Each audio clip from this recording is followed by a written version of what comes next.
Olha, minha vida, mano. Pronto, gravação iniciada. Pronto, boa noite. Eu peço a todas que desliguem os microfones, tá? Boa noite a todas as pessoas presentes, sejam bem-vindas. Sou Fabiana Amorim, integrante do Movimento de Mulheres do Subúrbio Ginga, e estou mediando a segunda atividade do grupo na 9ª edição do Julho das Pretas, que tem como tema Para o Brasil Genocida, Mulheres Negras apontam a solução. O Julho das Pretas, para quem não conhece, é uma ação de incidência política e agenda conjunta e propositiva com organizações e movimentos de mulheres negras de todo o país, voltada para o fortalecimento da ação política coletiva e autônoma dessas mulheres nas diversas esferas da nossa sociedade. A ação foi criada em 2013 com o objetivo de celebrar o 25 de julho, Dia Internacional da Mulher Negra, Afro-Latina e Americana.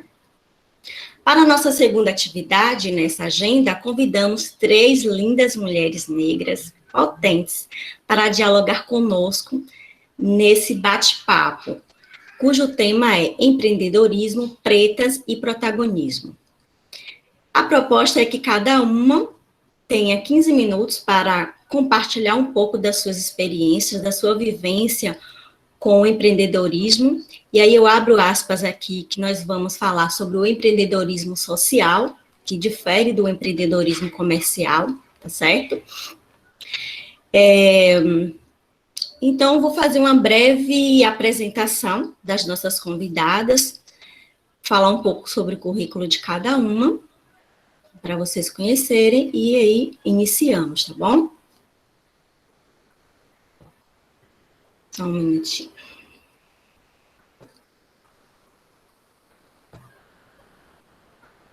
A Karine tá aí, Karine de Oliveira. Mostra o rostinho aí, Karen.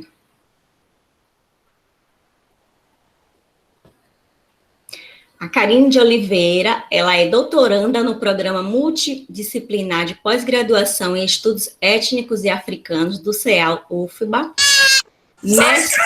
mestra em ciências sociais pela UFRB, especialista em gestão pública pela UCAM, graduada em secretariado executivo pela UFBA, tem experiência na área de gestão pública e social, economia solidária, associativismo e cooperativismo, empreendedorismo e inclusão socioprodutiva de catadores. Atualmente, ela é professora substituta na Escola de Administração da UFBA, no curso de secretariado executivo. Boa noite, Karine, tudo bem? Boa noite. Vocês me ouvem bem? Estão ouvindo a Karine, gente? Sim. Ouço, eu ouço. Deixa eu passar rapidinho aqui para a Magda, para fazer a apresentação de Magda. E, de antemão, eu agradeço a todas por terem aceitado o convite, tá? Em nome do Ginga, nós agradecemos por vocês estarem aqui.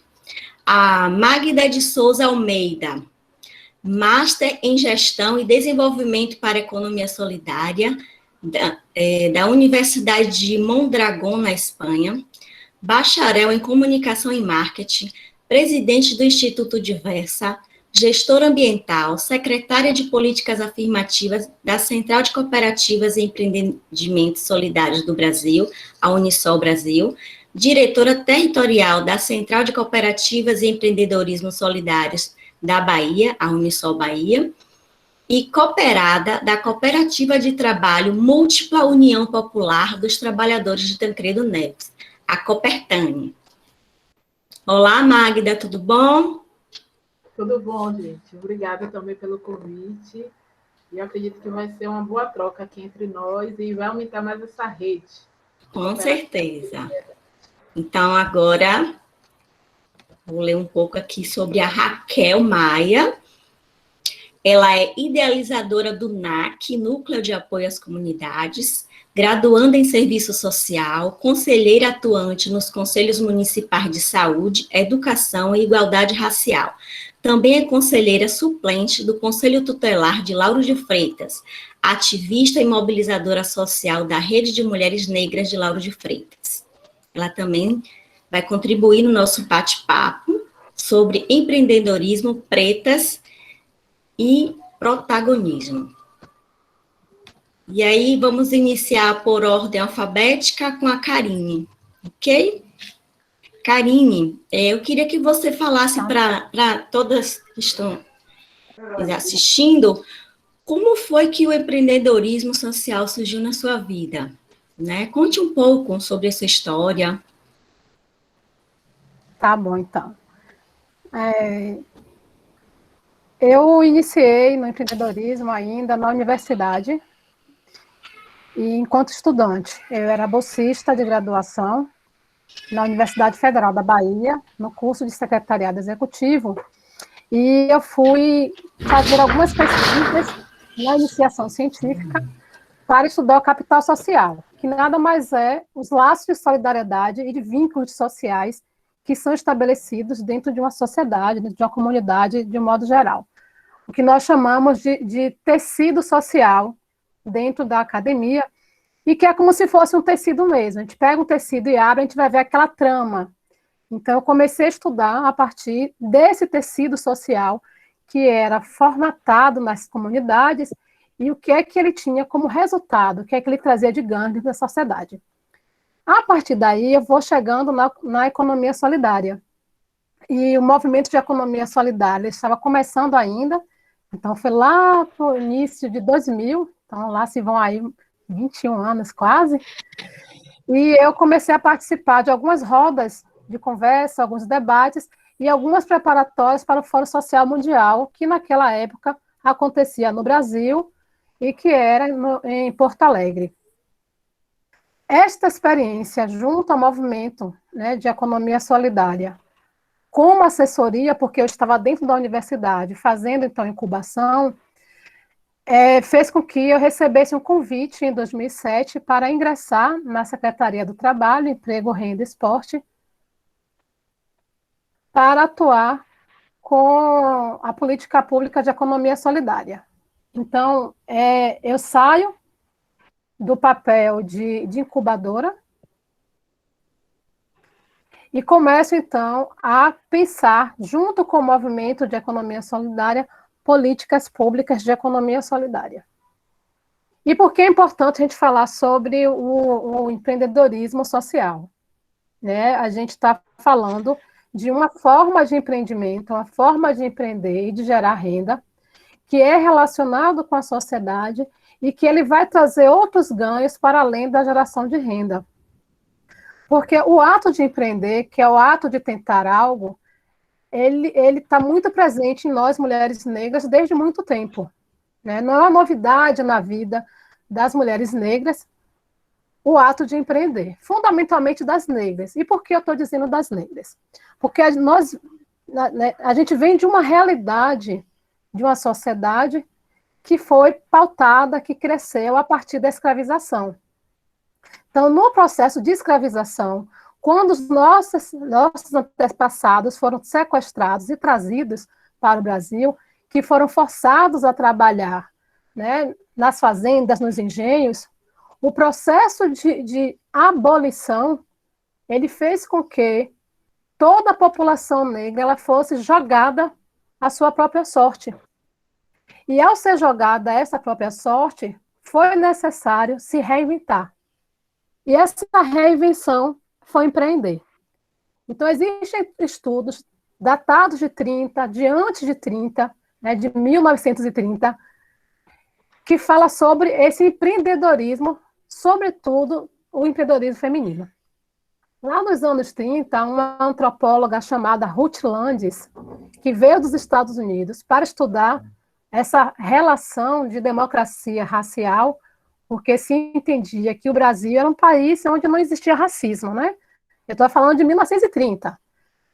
E os outros países queriam estudar o Brasil. Como é que o Brasil consegue viver com essa democracia racial? E aí Ruth Landes vem para o Brasil, primeiro para o Rio de Janeiro, depois ela chega em Salvador e ela se encanta com as mulheres empreendedoras. Porque as mulheres empreendedoras, elas destoavam do que era exigido para o comportamento feminino à época. Então, vocês imaginem que as mulheres estavam nas ruas, e elas não podiam estar nas ruas, né? Estou falando do início do século passado. Elas andavam com as roupas mais leves, não eram com aquelas roupas pesadas, e a maioria das mulheres de classe média, né? Utilizavam.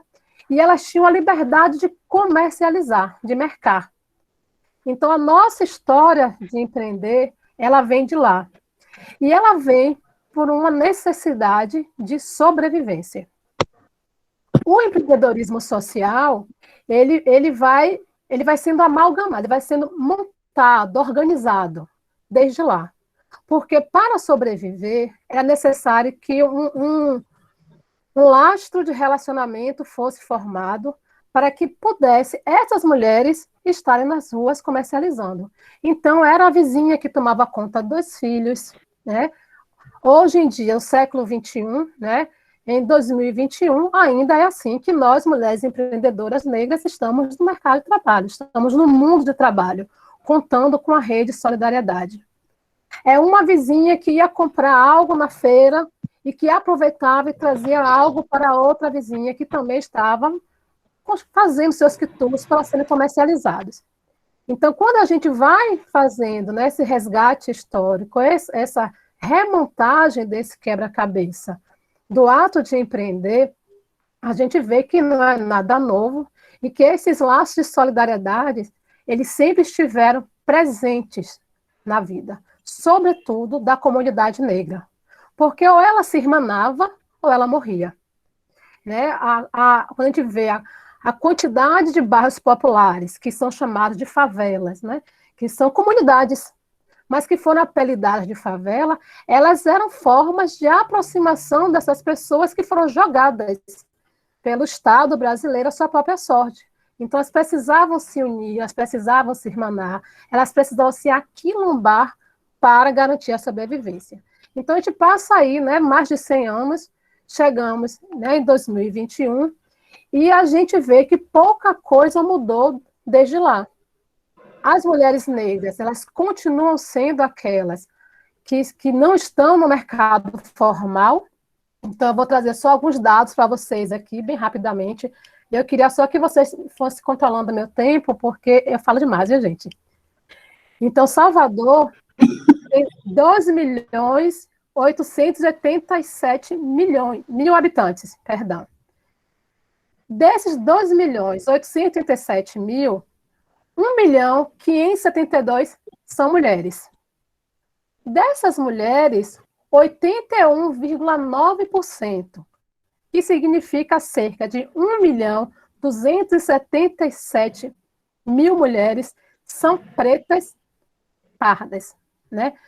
Que junto no IBGE montam a categoria chamada negras. Então, a gente está falando aí que 81,9% das mulheres de Salvador são negras. Quando a gente vai fazer isso com a relação de trabalho, a gente vai ter que, para cada 5 mulheres negras, uma está desempregada. E eu estou falando do trabalho formal, não é da informalidade. Então, quando a gente pega esse universo, né? E aí eu vou trazer esses números de percentual, né? A gente vai comparar com as mulheres brancas, para cada 100 mulheres, 15 mulheres brancas estão desempregadas. Para cada 100 mulheres, 20,5 mais ou menos estão desempregadas. O fato de estar desempregadas não quer dizer que essas mulheres não trabalhem. Não está trabalhando. Elas estão trabalhando. Agora, onde é que essas mulheres estão trabalhando? Na informalidade. Então, onde é que nós estamos? Nós estamos na informalidade. Nós estamos trabalhando com os nossos empreendimentos, que nós aprendemos a empreender lá com a nossa mãe, com a nossa avó, que aprendeu com a bisa, que foi a sobrevivência, né? Foi a resistência. E hoje essas mulheres são as empreendedoras. E aí, quando a gente traz para a economia solidária, a gente traz a importância da gente fortalecer esses vínculos de solidariedade, né, esses vínculos de cuidado. Porque assim como no final do século, né, XIX, quando houve, então, a abolição da escravatura, houve a necessidade dessa irmanação entre as pessoas pretas, né? E aí são pretas e pardas, né? As pessoas negras precisaram ter como alternativa de sobrevivência empreender, ainda hoje se faz necessário. Então, a economia solidária, ela vem, né, nesse bojo do empreendimento, de um empreendimento que é solidário, que busca, né, a autogestão, que diferente do mercado, né, formal de trabalho, onde existe uma pessoa que manda e o restante obedece, na economia solidária, as decisões elas precisam ser coletivas, porque nós entendemos que nenhum é maior que o outro e que ninguém sabe mais do que o outro. Conhecimento ele tem que ser compartilhado, ele tem que ser partilhado. E nós que estamos na base da pirâmide, a gente precisa fazer um movimento da gente se unir. Porque se a gente não se une, quem está lá no topo, né? Pensa que a sociedade é só aqui, ela é um triângulo. Quem está aqui no topo, só está aqui no topo porque quem está aqui embaixo está segurando. Então, somos nós que seguramos o topo da pirâmide. E o topo da pirâmide, ele faz o possível para que a gente que está aqui embaixo brigue entre nós. Porque se nós continuarmos brigando entre nós, concorrendo entre nós, passando a perna entre nós, a gente vai sempre manter essa pirâmide como ela está. A gente não sai e o topo cai. A gente está sempre aqui sustentando.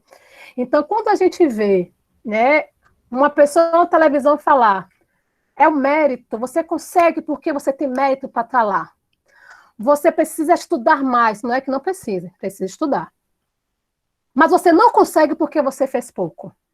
Você não consegue porque você não teve fé suficiente para conseguir. Não é verdade.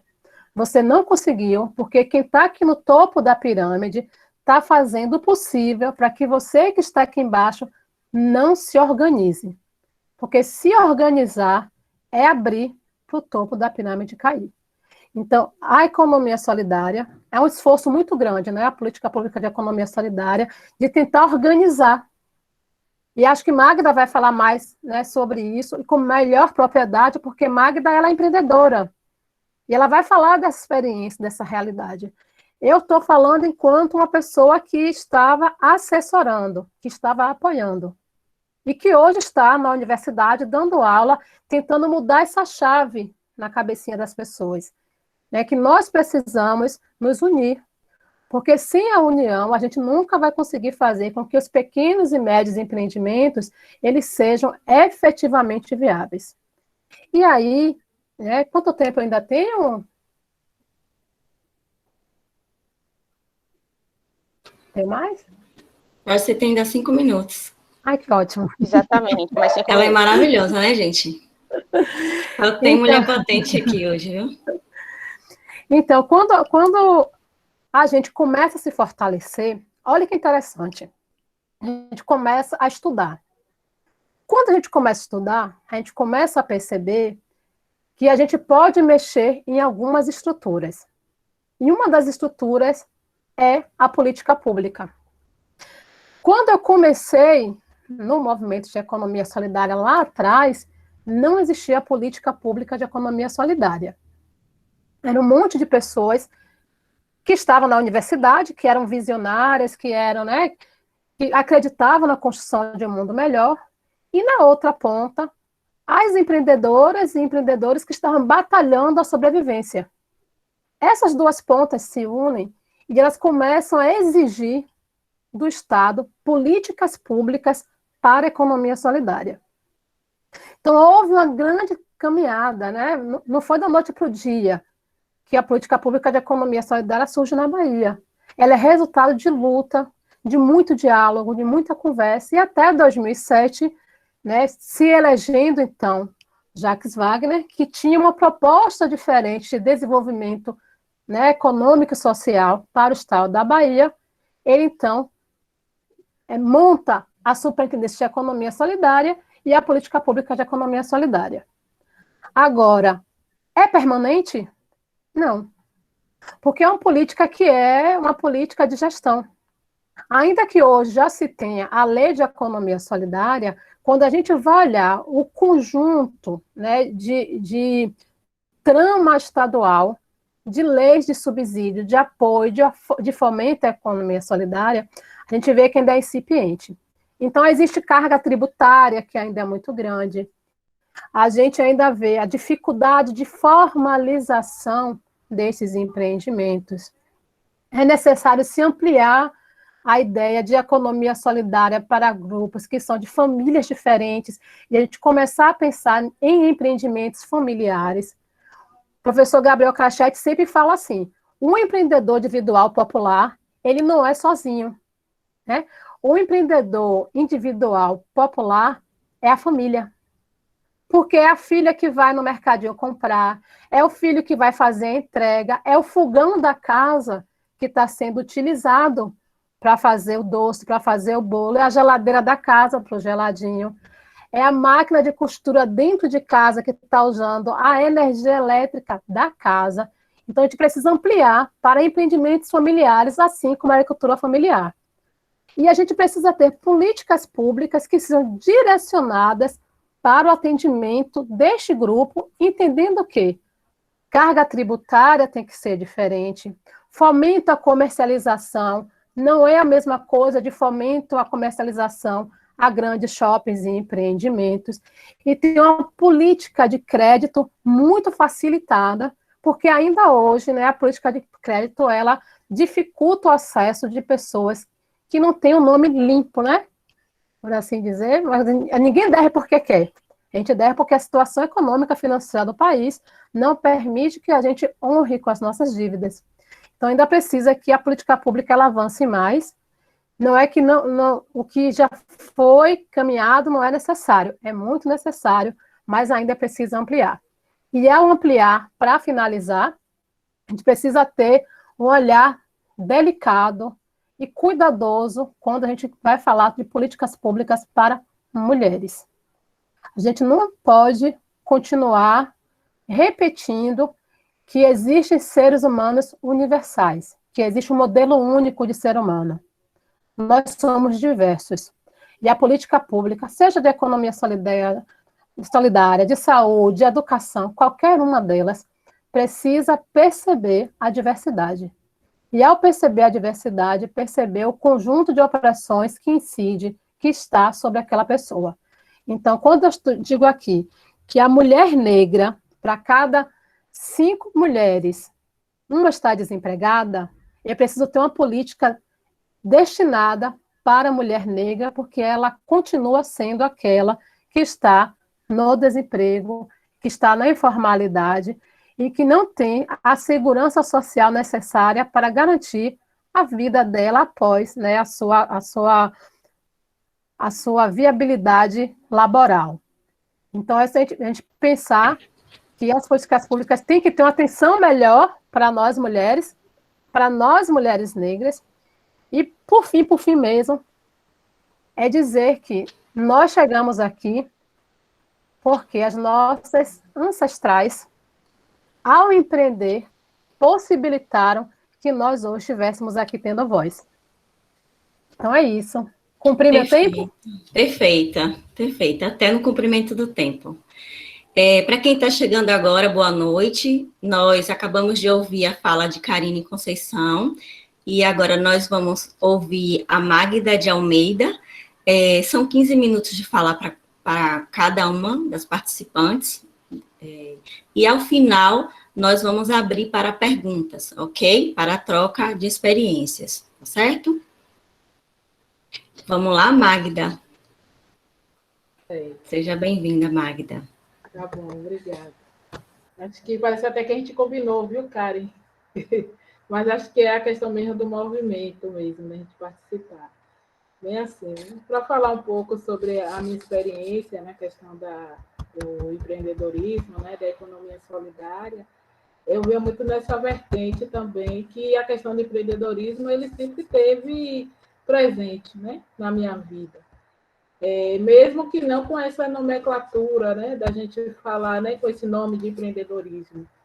Porque a gente que está na periferia, né, mulher negra, né, ainda assim, a gente vê muito da questão da observação também, né? Então, minha mãe, ela agora acho que ela até já começa a se entender como empreendedora, mas mulher negra, né? Sempre trabalhando, fazendo diária, né? Trabalhando com a questão de complemento de renda, faz biscoitos, né?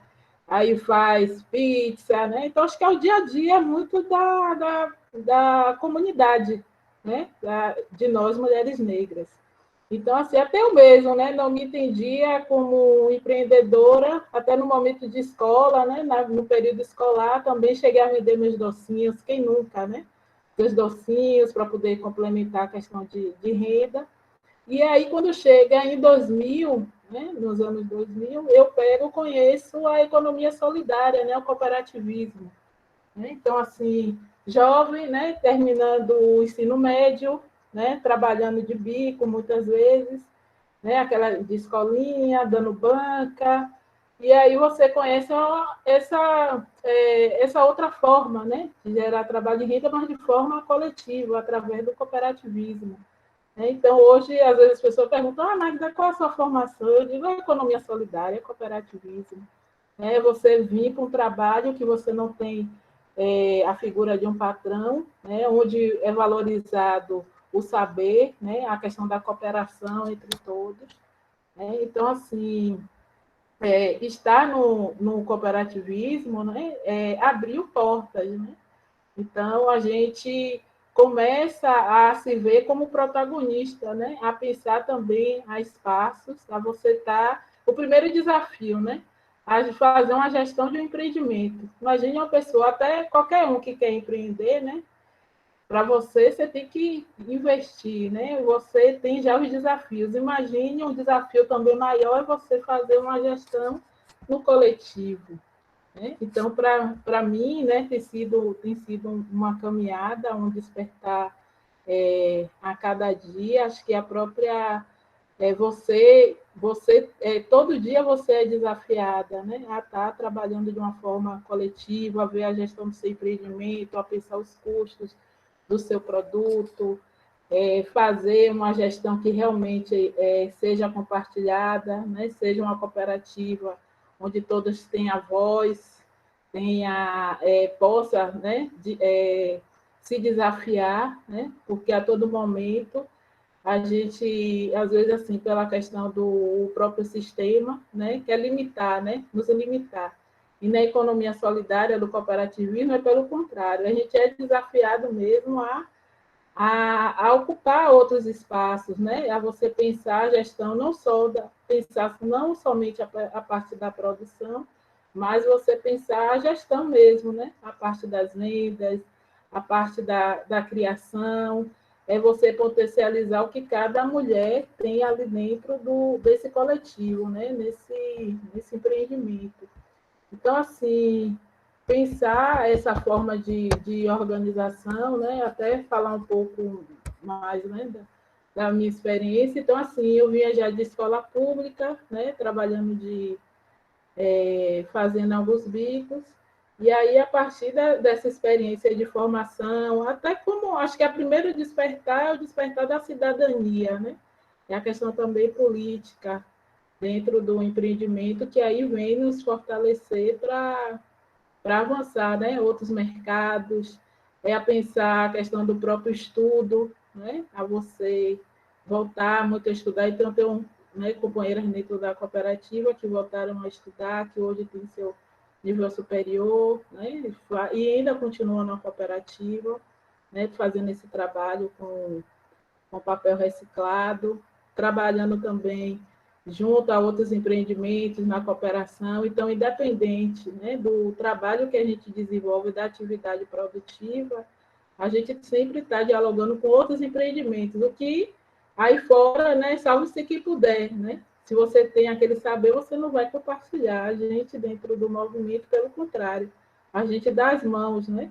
Um troca a tecnologia com o outro, a participação nas feiras, né? Agora, com a questão da pandemia, a gente não tem, mas, assim, um divulga o produto da outra, né? E aí vem se fortalecendo. Não sei se eu respondi muito bem ou se né, com relação a essa questão, né, do próprio cooperativismo, né? Então, assim, até a escolher, né, a nossa produção também, hoje a gente atua, né, estou falando um pouco até da Copertânia, né, que é um empreendimento que eu faço parte também, né, e do Instituto Diversa.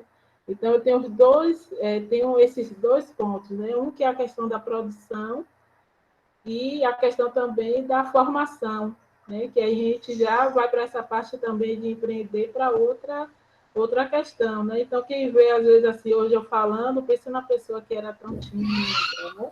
Que não falava muito. Então, quando a gente vem, né, para a questão da economia solidária, ela também nos permite aflorar também outros talentos, né? A se ver também outros espaços, né? Então, até quando o Karine colocou aí da questão das políticas públicas, né? Da parte, assim, de formação, né? De formação, de proposição de políticas públicas, é nesses espaços também que a economia solidária, porque aí ela vem logo, surge, né, para nós, empreendimentos de base, como uma alternativa para a geração de trabalho e renda. Mas aí, quando a gente vem, né, a gente vê assim, não adianta a gente só pensar na questão econômica, porque é ligado a isso também com as políticas públicas. Eu posso produzir muito, mas se não tiver política pública que veja que meu empreendimento não é um empreendimento de exploração, né, que eu não tenha que pagar os mesmos impostos igual de uma grande empresa, né, que tem a figura do patrão, que ali aquela receita, né, o que entra não vai ser compartilhado entre aqueles cooperados, né? Então, se a gente também não estiver adentrando desses espaços, é como diz, né, quem mora na casa que sabe onde é que tá a goteira, né? Então, esses espaços, né, é um empreendedorismo, né, que é um empreendedorismo que ele não é solitário, né? Ele é um empreendedorismo que é coletivo e que é desafiador, né? Mas que é possível, né? E aí o que a gente vê muito é essa questão mesmo dos avanços, né? Se a gente for falar um pouco sobre a questão nesse tempo mesmo, né, de pandemia, né, pensando na questão mesmo que estratégias a gente pensou, aí eu vou falar um pouco sobre a rede que a gente faz parte, né, que é a rede da Unisol, com a Central de Cooperativas e Empreendimentos Solidários. Quando veio a pandemia, né, então, assim, nosso primeiro cuidado foi pensar assim, poxa, como é que tá os empreendimentos nesse momento, né, até para não surtar mesmo, né, algo novo. Então, assim, tinha aqueles que já estavam comercializando, tinha aqueles que estavam se organizando, né, eles e elas, né, se organizando a sua produção, fazendo formação, alguns já forneciam para a prefeitura, pensando em empreendimentos que é da área da agricultura familiar, tinha empreendimentos, né? Tem empreendimentos que é da área de artesanato, então cada um, né? E cada uma, porque a nossa base, a maioria são de mulheres, e quando a gente vai falar, são mulheres negras, né? Então, assim, aí, primeiramente, a gente disse, não, o melhor agora, o que a gente precisa é ouvir a voz e saber, né, de cada um como é que está, né? Dizer assim, você não está só. Então, a gente fez mesmo aquele processo, né, enquanto rede, de ligar mesmo com os empreendimentos da base, né? Ligava e dizia, e aí, como é que está a situação na sua cooperativa, na sua associação? Vocês estão conseguindo trabalhar? Tem alguém do seu empreendimento que está doente, que está com Covid, ou está em alguma situação? Vocês estão conseguindo comercializar? Aí foi uma das primeiras estratégias que a gente começou a pensar, né? Porque, assim, já tem aqueles que às vezes não conseguem participar de editais. Já tem aqueles que estavam conseguindo comercializar. Já tinha aqueles que estavam se preparando para produzir. Então, a primeira estratégia foi esse, de conversar. A segunda foi, quais são as ações que estão acontecendo que dá para os empreendimentos acessarem, né? Se eram editais, se era a distribuição de cestas básicas, se estavam sendo distribuídos, né, as cestas básicas, mas se tinha essas ações estavam perto de áreas dos territórios, onde os empreendimentos estavam, não só aqueles que são ligados à base da Unisol, até empreendimentos que não são da base da Unisol, a gente também entrou em contato e disse, está tendo essa ação aí, que estão comprando cesta básica para distribuição. Qual é o seu produto? Então, a gente já indicava, a gente já falava com o empreendimento para poder ele também inserir. Porque a gente sabe que da agricultura familiar, imagine, tudo começou a ser virtual. Então, às vezes, você está em território que não consegue acessar a internet. Como é que ele ia colocar? Ele ia perder essa produção, ele e elas, né? Tanto os agricultores como as agricultoras iam perder. Então, a gente começou a fazer também a questão dessas ações e pensar também assim, né? E aí começou a observar também quais eram os editais, né? Que estavam também para a captação de recursos, e aí colocando nos grupos com eles, vendo qual eram os editais, né? Que os grupos poderiam estar participando. Aí teve, né, algumas ações, né, que é a questão assim, que poderiam se encaixar para a geração de trabalho e renda. Então, teve a questão de confecção de máscaras, né, como eu falei, a questão de integrar as cestas básicas com produtos da agricultura familiar, né, porque o que acontecia muitas vezes, algumas ações dessas vinham, né, como houveram muitas, mas aí ia comprar do grande mercado capital, né. Então, imagine, a gente com produtos tão bons, né? Dos empreendimentos, poderia ser a sacola de um grupo de costureiras, né? As máscaras de costureiras, né? E aí você pôde integrar tanto empreendedoras, né? Individuais, né? A gente chama da economia popular solidária, né? Porque às vezes são as famílias, né? Que estão lá reunidas produzindo, quanto também os empreendimentos solidários. Então, foi alguma das ações que a gente enquanto rede, né, extrapolando do empreendimento que cada um, né, que cada uma faz parte, mas para se juntar numa ação integrada, né, para geração de renda, né, de trabalho e renda de forma já conjunta, né? Então, houve também a questão de, às vezes tinha empreendimentos, né, como teve alguns casos de empreendimentos, porque já estavam já até caminhando para a questão da comercialização, já conseguia fazer uma venda para a prefeitura, né, pensando no empreendimento da agricultura familiar, mas aí já estava com a sua documentação para vencer, né, por exemplo, da eleição da diretoria. Como é que eles iam poder emitir nota fiscal, toda uma parte de burocracia, e que também poderia ter essa quebra. E aí, pessoal, e agora como é que a gente vai fazer uma assembleia? Não pode se reunir. Aí vamos lá, nós, enquanto rede, da Unisol, pesquisar, buscar informação de como poderia estar se organizando, e aí a gente descobriu, não, pode ter assembleia virtual. E aí vamos ver quem é que poderia ajudar nisso. E aí o grupo foi e já não perdeu a venda, né, que eles tinham lá já para comercializar. E nisso também já ficou o quê? Uma informação para a gente socializar com outros grupos. E, além disso, a gente começou a fazer mesmo, a gente disse, está muito na época também, né? Já existia fake news, né? Mas a gente viu muito na pandemia que se aumentou demais. Então, a gente ficava tudo assim, quanto empreendimento solidário, com a informação correta, né? Então, até para fazer cadastro para auxílio emergencial, a gente também ajudou, né? Entrou também a equipe para poder ajudar. Então, a gente extrapolou, porque a gente entende que é uma rede de solidariedade, né? Então, para ajudar na questão de auxílio emergencial, de fazer cadastro, de saber que tinha local que às vezes as pessoas não conseguiam acessar, né? Então, buscando de toda forma a como estar colaborando, né? Nessa forma também de cooperar, né? Então, assim... Magda, você tem mais 3 minutos. 3 minutos? Certo. E, assim, pensando na questão, assim, de uma dica, né? Pensando assim numa informação que é bom para todo mundo que quer empreender, né? Seja um empreendedorismo que é familiar, que muitas vezes são as famílias juntas, ou é uma mulher, ou é um homem, ou é um empreendimento coletivo, é sempre. Coloque suas ideias no papel, né? Veja quais são as suas ideias, mas pense em um estudo de viabilidade. Porque não dá para pensar no achismo, estudo de viabilidade, porque você vai começar a ter uma forma do que é o seu negócio, do que é o seu empreendimento. E depois um plano de negócio, porque ele vai ser um documento que serve até para você buscar um financiamento, para você apresentar um projeto em alguma instituição para captar recursos. E nele você vai ver, assim, é como um esqueleto, né? Todo o sistema, onde é que eu vou vender, qual é o meu produto, qual é o perfil dos meus clientes, né? Qual é o custo dessa minha produção, quanto eu tenho que investir, se é um empreendimento coletivo, qual é o perfil das pessoas que estão ali, se vai precisar se capacitar mais alguma coisa, porque empreender é um desafio, mas é possível. Agora, não pode ser no achismo, né? Que aí na prática, eu acho que meu preço pode ser esse, eu acho que eu vou fazer esse produto, todo mundo vai comprar. Não, a gente tem que ir mesmo para o papel, fazer um estudo de viabilidade e um plano de negócio.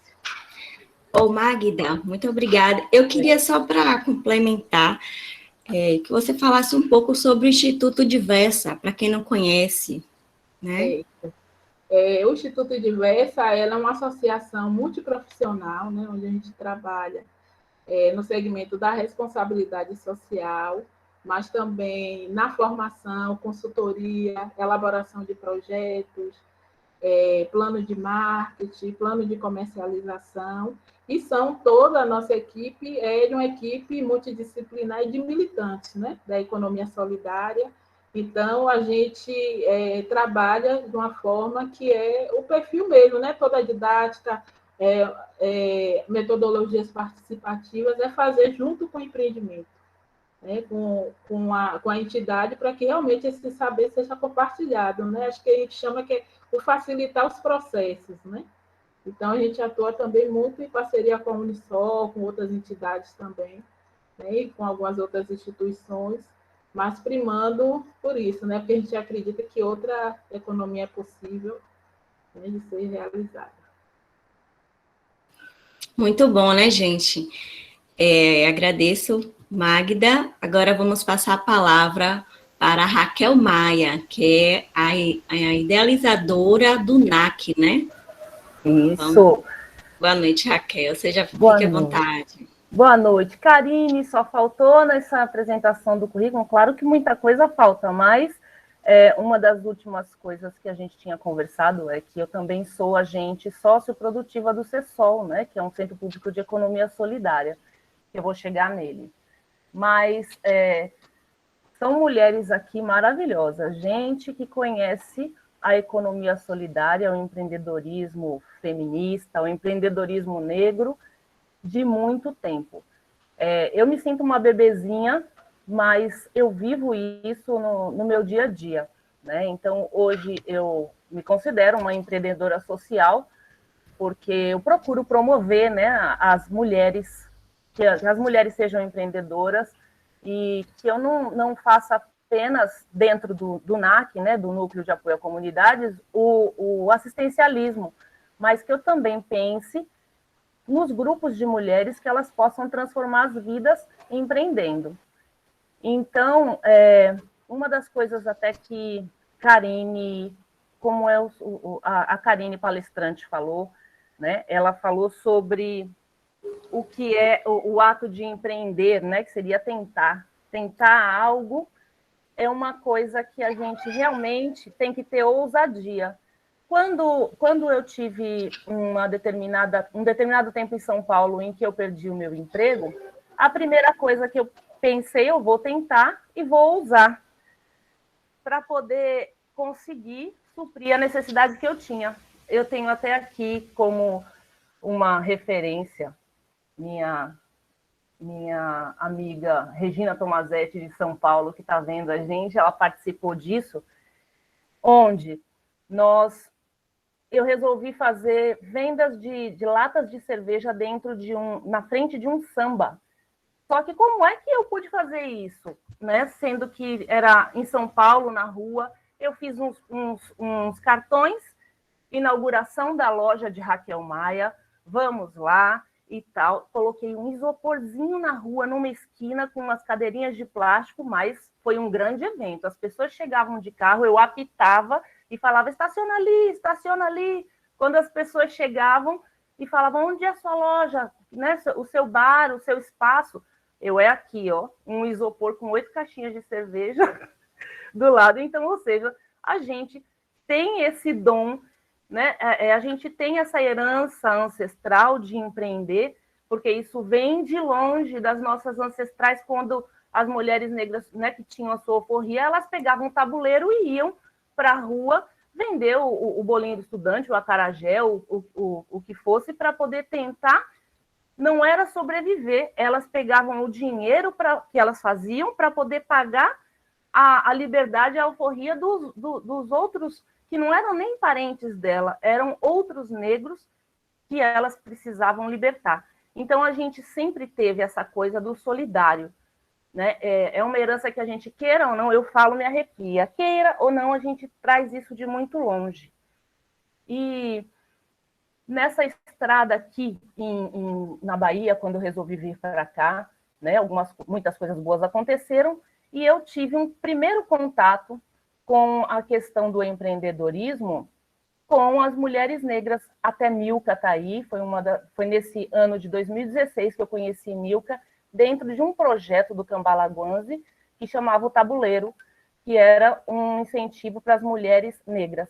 E foi lá que eu consegui me enxergar como sendo uma mulher negra, porque eu vivia em São Paulo, vivia com pessoas brancas, eu não me enxergava, eu não tinha essa noção do peso que era a gente ter essa ancestralidade e lutar por outras pessoas. Então, como a nossa colega Karine falou, que 81% das mulheres de Salvador são negras, e então eu convivia com outra realidade, né? E foi a melhor coisa que aconteceu, eu conseguir encontrar isso em mim. Em relação a empreender, foi Magda estava falando, né, que desde cedo me veio uma memória de quando eu estava na 8ª série. Para a gente fazer a nossa formatura, nós precisamos de dinheiro na escola pública. E nós começamos a fazer a torta de liquidificador e vender para poder conseguir o dinheiro dessa... Eu devia ter 13 anos, por aí. Enfim, foi uma memória gostosa que veio aqui, que surgiu pela fala de Magda, né? Agora, o caminho, quando eu falei que eu me sinto uma nenezinha, porque todo mundo conheceu a economia solidária bastante tempo. Eu conheci a economia solidária mais ou menos 2016 para 2017, aqui em Lauro de Freitas. Então, eu comecei a percorrer os caminhos quando fui apresentada a economia solidária para entender o que era. O primeiro seminário municipal de economia solidária foi na Unime, aqui nessa cidade, eu participei, fiquei encantada e apaixonada. A partir daí, todos os seminários que existiam, tudo que aparecia em relação à economia solidária, eu fui entrando, porque a questão do ajudar o outro, de querer que a outra mulher cresça como eu posso crescer, de passar o conhecimento, isso sempre esteve comigo. E quando eu vi que existia uma política pública que poderia ajudar as associações, as mulheres se organizarem de forma de cooperativa, para que todas pudessem ter é uma renda, mas a gente fala que é o lucro, né? Tudo no capitalismo a gente fala que é o lucro, que todas elas possam dividir essa sobra de tudo que elas estão produzindo e que elas consigam produzir organizadamente e fazer uma grande coisa. Eu fiquei muito apaixonada. E o que é muito bom nessa trajetória é que eu vivo isso no meu dia a dia. Então, mais do que existir a política pública, é a gente viver, né? E o que a gente tem que aproveitar hoje é que, já que existe a política pública, que a gente tem, por exemplo, um projeto maravilhoso como o CESOL, o Centro Público de Economia Solidária, que está aí para poder formar, capacitar, né, motivar e organizar esses grupos, a gente tem que aproveitar, sim, né, todo o conhecimento. E eu aprendo todo dia, o tempo todo, desde que eu conheci em 2016, 2017, eu nunca mais deixei de ser economia solidária, o tempo todo. O que a gente tem de desafio no dia a dia? Por exemplo, eu vou falar sobre o empreendedorismo social, né? No NAC, que iniciou essa instituição há um ano, com uma forma de querer agir em rede, uma associação ajudando a outra, as pessoas que são ajudadas, os voluntários que são assistidas, as pessoas que são assistidas se tornam voluntárias. Então, é uma forma onde nós podemos crescer, não ajudar somente, entregar a cesta básica e acabou. É olhar aquela mulher que está pegando a cesta básica como um todo, como uma família. O que ela tem de bom? O que ela sabe fazer? Vamos transformar a vida dela. Então, a dificuldade que a gente tem hoje, claro, né, captar recurso, mas tratando-se de empreendedorismo social, a gente organizadamente consegue fazer os registros de tudo que se faz. Desde o momento em que recebe uma doação, entrega uma doação, escreve o resultado, o que a gente pode fazer com ela, né? Como se fosse realmente cada entrega de uma cesta, cada atendimento de uma família, um projeto social. Vamos transformar a vida dela. Então, a captação de recurso hoje, ela se tornou um pouco mais fácil no NAC, com um ano ele cresceu bastante, por conta dessa organização. Então, uma das coisas, né, que a gente costuma, que as colegas falaram aqui no final, a dica que a gente tem é se organizar. A gente tem que planejar, a gente tem que tirar foto sim, a gente tem que mostrar o resultado, a gente tem que fazer de forma onde todas as pessoas que estão envolvidas no processo de empreender, no empreendedorismo social, numa associação como o NAC, sejam valorizadas, desde a pessoa que doou, que às vezes não quer aparecer, mesmo que ela não queira aparecer, ou a empresa que está ajudando não queira aparecer, o que é muito difícil, até o voluntário e o próprio assistido, porque todo mundo se sente importante, todo mundo se sente valorizado, e essa energia flui, ela cresce mais ainda. E quando a gente começa a formatar a questão do empreender dentro das famílias que são assistidas, é muito grandioso, porque elas também começam a multiplicar e passar para outros, né?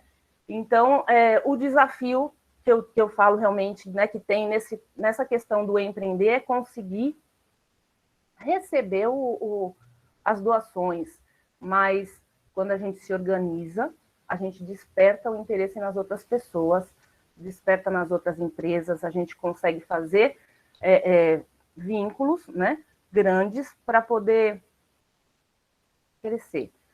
O que me admira também, uma das coisas que eu aprendi que eu tive contato, não aprendi, porque isso eu vou aprender ainda, foi a moeda social. Nesse seminário de 2017, nós tivemos lá o superintendente Milton, que eu fiquei fã, né? Eu ouvia, Marli, não sei se ela está aí, Marli também Farias estava com a gente nesse dia, e teve um representante de Maracás que fez uma fala sobre a moeda social. Que sonho ter essa moeda social, de fazer uma comunidade crescer com isso. Então, a gente tem tanta coisa para colocar da política pública, da organização que aconteceu para colocar em prática, mas a gente tem que começar a colocar em prática entre nós, no dia a dia, dentro de casa, com o vizinho ou com a família que está ali precisando de uma ajuda.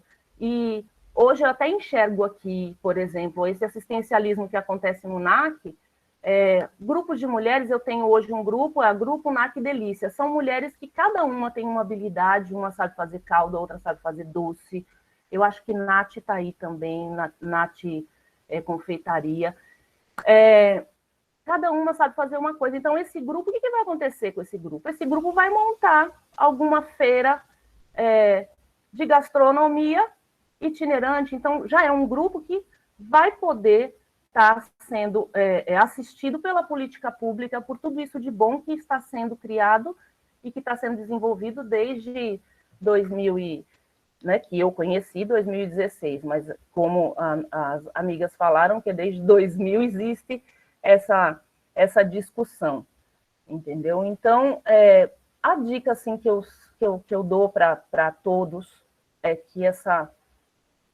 todo mundo tem que usar. Não pode ter medo, tem que tentar. Se o resultado não vier como a forma que a gente espera, a gente vai lá e tenta de novo. Não tem o porquê desistir. né? A gente organiza, a gente planeja, a gente mostra o resultado. Se o resultado foi ruim, a gente vai ver onde foi que errou, porque a gente está o tempo todo, no dia a dia, aprendendo a empreender. Na nossa vida, a gente está aprendendo a administrar as nossas contas, da nossa casa, da nossa vida pessoal. Imagina num grupo. Então, toda essa política pública que existe de economia solidária, a gente tem que viver, tem que colocar para frente e conseguir levar adiante.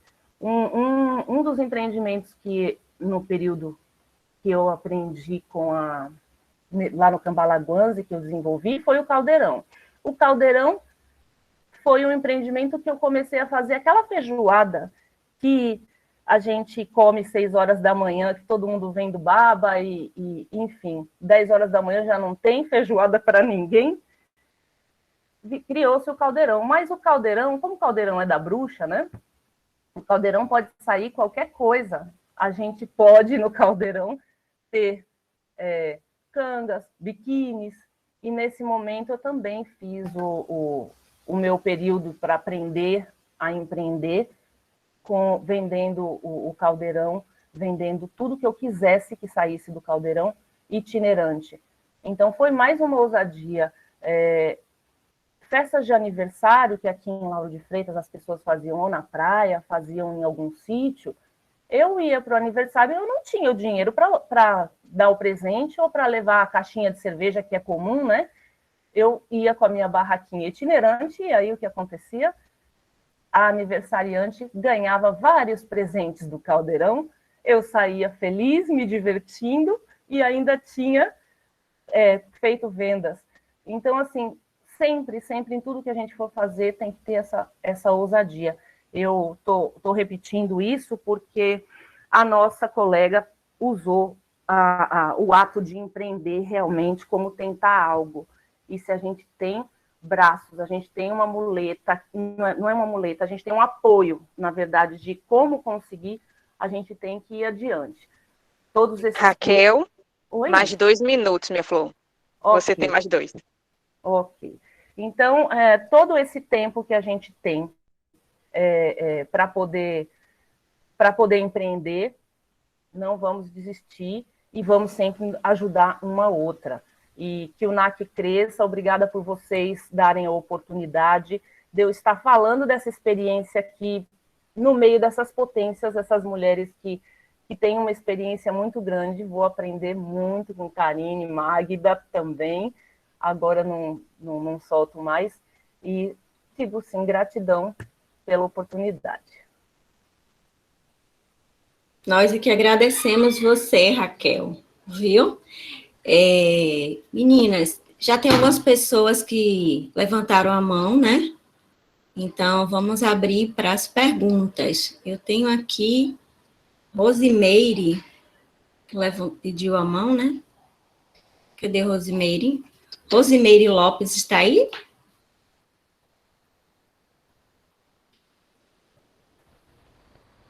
Estou aqui. Rose, você gostaria de falar? Está aberto para perguntas. Empreendimentos das mulheres com a prefeitura, como adquirir o acesso, porque a prefeitura não dá a oportunidade que a gente consiga ser empreendedora, ajudando outras mulheres que precisam, mostrando que nós temos um negócio que pode dar certo, no próprio ambiente deles.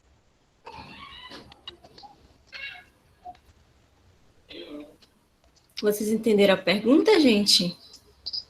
Acredito Tem que uma ela... pergunta no chat também, Fábio, que acho que pode, né, a gente pode fazer o bloco de perguntas. Vamos Tem uma lá. pergunta aqui de Edna, que vai um pouco nessa linha. Ela até direcionou para Karine. Quais os fatores que devem ser previamente pensados por quem quer empreender? Exatamente. Pronto. Karine, quer responder? Posso começar? Porque acho que Magda também tem como contribuir para a questão que a Edna me fez. Certo. Rose, eu peço somente para você desligar seu microfone, só para enquanto as meninas estiverem falando, tá certo, meu amor? Então, Rosimeire, eu falei no final da minha fala a importância das políticas públicas, não é? Aqui em Salvador, a gente não tem ainda uma política pública de economia solidária efetiva. Existem políticas de apoio através da Secretaria de Ação Social do município, eu não sei ainda, não sei se o nome permanece esse, mas é a secretaria que teria essa função, né, de assistência social. Tem algumas ações que eu não conheço muitas, tem algumas ações empreendedoras, mas que vai para o campo do empreendedorismo individual, então tem aquele ranking, né, de empreendedores, mas que ainda são incipientes se a gente pensa nos dados que eu trouxe, né? Eu trouxe dados que são alarmantes quando a gente pensa que para cada 5 mulheres vão estar desempregadas, né? Então as outras 4 estão na informalidade, estão empreendendo, porque a gente não morre de fome, não é isso? A gente vai dando jeito, vai se virando. Então, não existe no município. No Estado, por outro lado, existe a Superintendência de Economia Solidária. E a Superintendência de Economia Solidária, ela tem algumas ações de apoio e de fomento, né, para essa constituição de empreendimentos. Aqui em Salvador, tem o Centro Público de Economia Solidária, que é um braço da Superintendência e que tem como uma das responsabilidades a política pública de economia do Estado ser, né, difundida nos bairros. Então, aí, a sugestão é entrar em contato com a Superintendência de Economia Solidária para que a Superintendência ela direcione para o Centro Público de Economia Solidária. Tá? E aí ver quais as possibilidades de apoio, né, de constituição de empreendimentos, de grupos produtivos no local onde as mulheres estão. Acho que uma outra forma também que é necessária, e aí ela requer organização, e aí é municipal, é disputar o recurso do município, é bater na porta de vereadores. Existem verbas que são destinadas para esses parlamentares, né, para os vereadores, e essa distribuição do recurso público ela é discutida na Câmara de Vereadores. Então, é buscar quem é o vereador, quem é a vereadora que foi eleito, né, que teve a maioria de votos no bairro que você mora. É bater no gabinete e dizer, olha, nós temos aqui tantas mulheres que precisam de uma ação, está aqui o projeto, nós precisamos de apoio. Que a gente precisa também entender qual é a função do legislativo.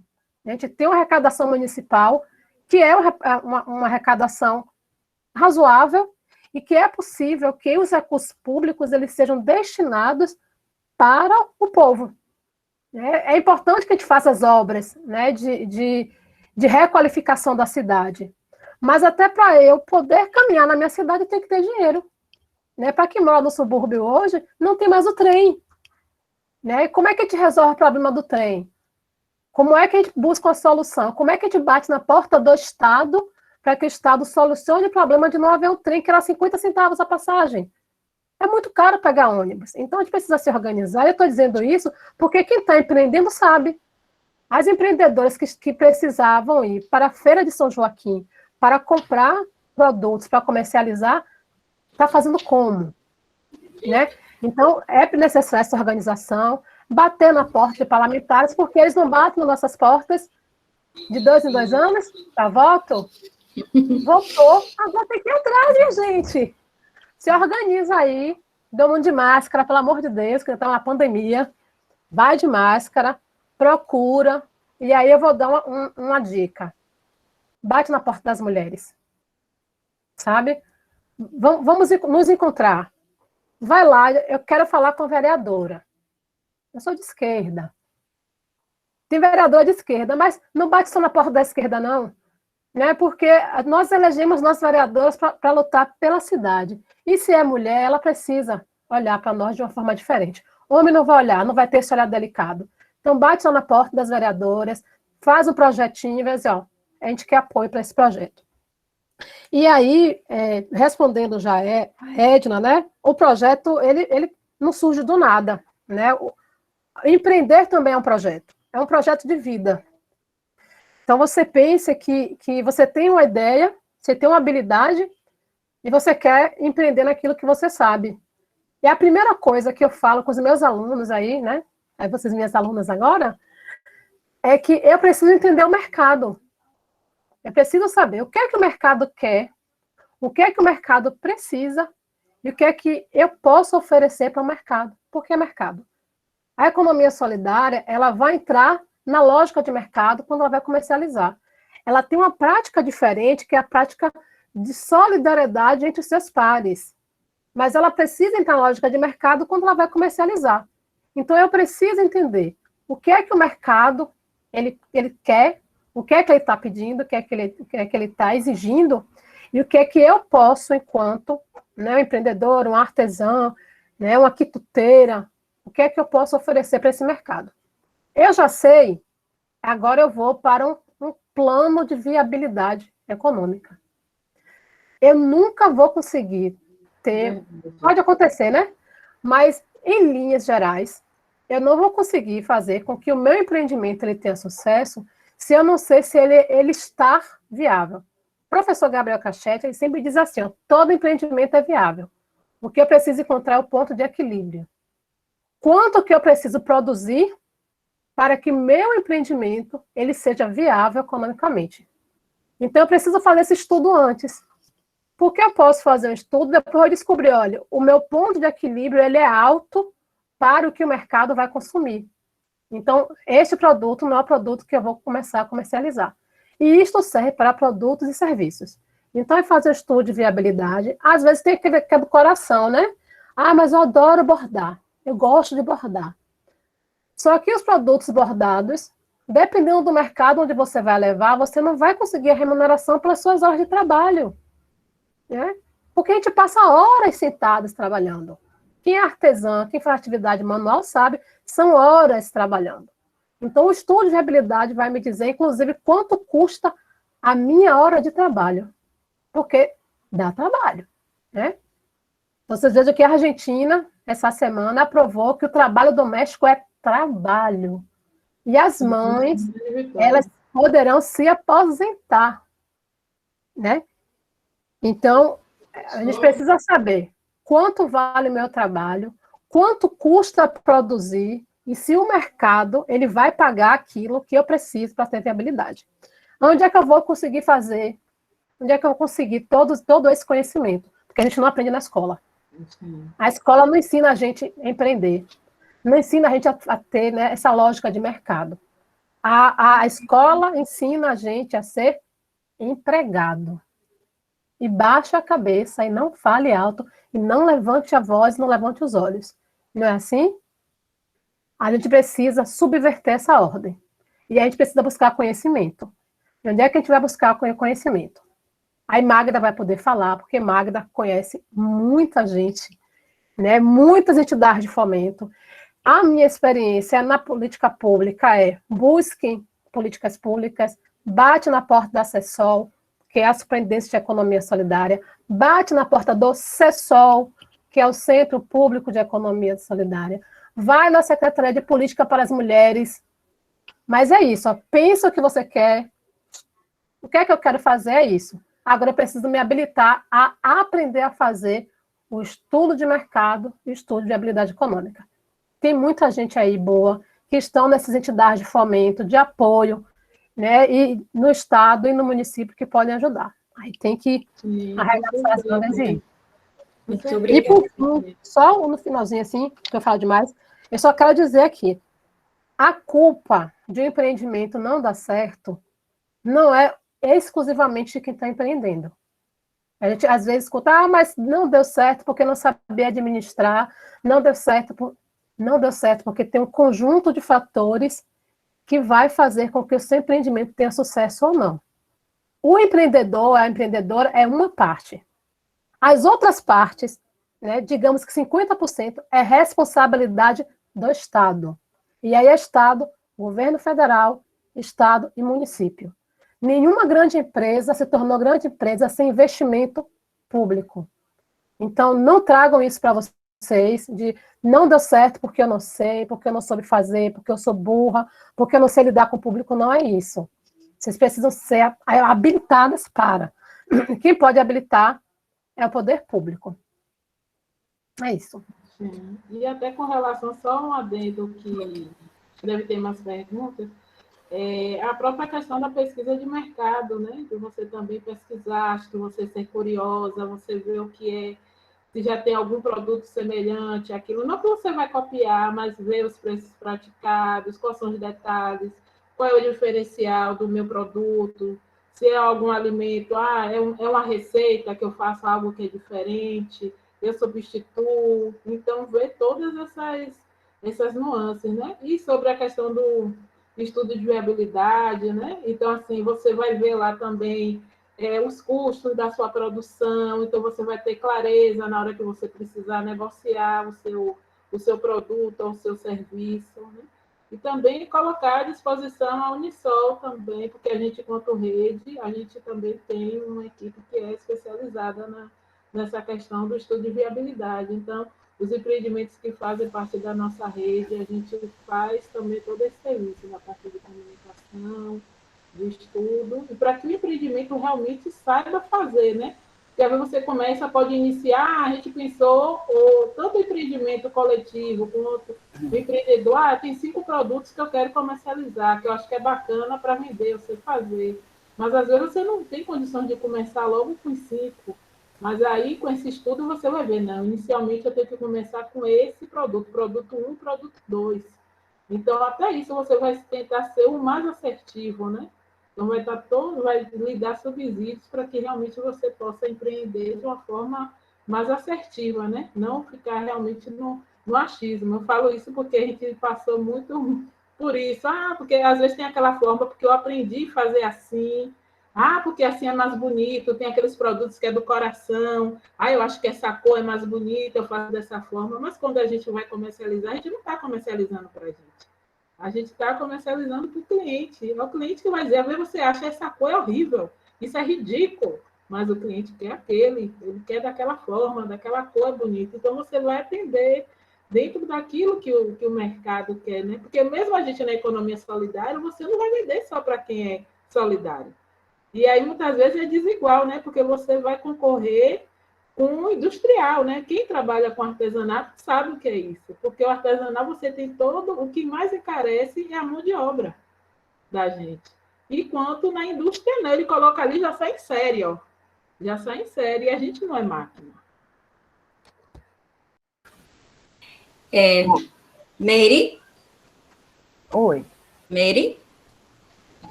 E aí, Mary veio de Feira de Santana, né, Rose? Eu gostaria de aproveitar e agradecer a todas as presentes, Luciana Costa, Natalícia Souza, Neuci Santos, Dejane Azevedo, Ana Furtado, Íria Vanucci, Ana Cláudia, Leide Gonçalves, tanta gente bonita, Milka Martins, Josenira Campos, muita gente chegou aí, né? No meio. Sabe, temos mais algumas perguntas no chat. Sim, vamos às perguntas. Temos aqui também, de mãozinha levantada, Milka Martins. Temos uma pergunta de Edna também, outra pergunta de Edna, direcionada para Raquel. Você tem mais... Veja aí se eu pulei alguém. Milka, você botou alguma pergunta no chat? Deixa eu ver aqui a Milka. Oi, não, eu levantei a mãozinha. Já posso falar? Então, vamos dar preferência à mãozinha de Milka, gente. Pode ser, Edna? Oi. Oi, boa noite, meninas. Eu só levantei a mãozinha que eu queria falar. Posso falar? Pronto. Meninas, Pode deixa eu sim. só pedir, desculpa interromper, só sinalizar que a gente está com o tempo já, né? Apertadinho aqui para a nossa programação, então a gente conta com a compreensão e colaboração de todas para a gente ser o mais objetiva possível. A gente entende que o assunto, né, vai despertando e vai nos empolgando, mas vamos ser objetivas para dar tempo de responder todas as perguntas, por favor. Obrigada.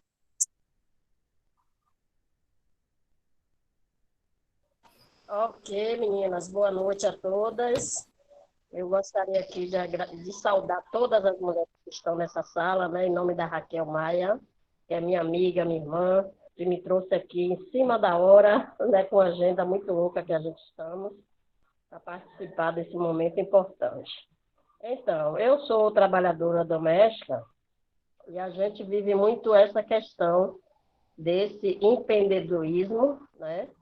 E aonde as trabalhadoras domésticas, às vezes, no local de trabalho, as patroas exigem para além do que foi combinado na residência, né?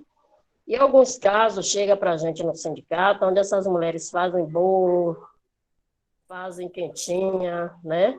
E aí já sai de um processo de prestação de serviço e também o tal do MEI, né?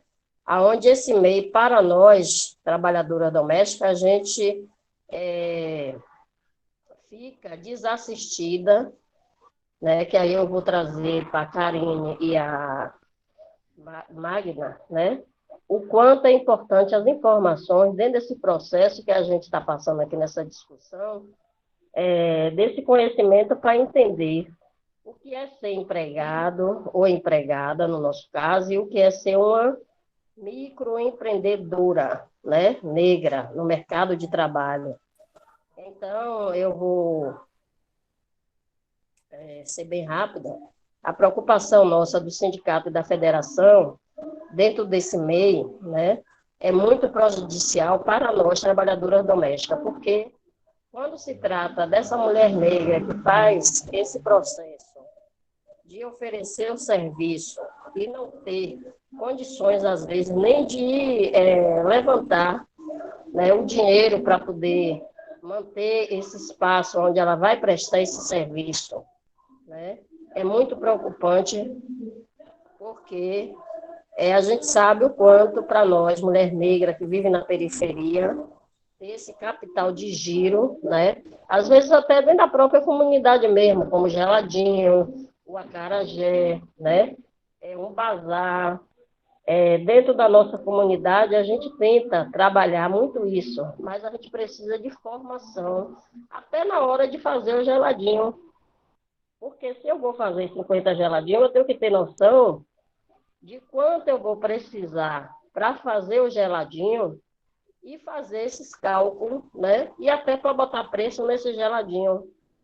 Então, a economia solidária eu conheço, assim como Raquel, a gente já teve formação, mas a gente precisa trabalhar muito isso dentro dessas comunidades para poder, até na hora que elas forem fazer, levantar esse tabuleiro dentro da comunidade, que elas tenham noção desse serviço que elas vão oferecer dentro da comunidade com preço, né, acessível, que também não fique no prejuízo, né?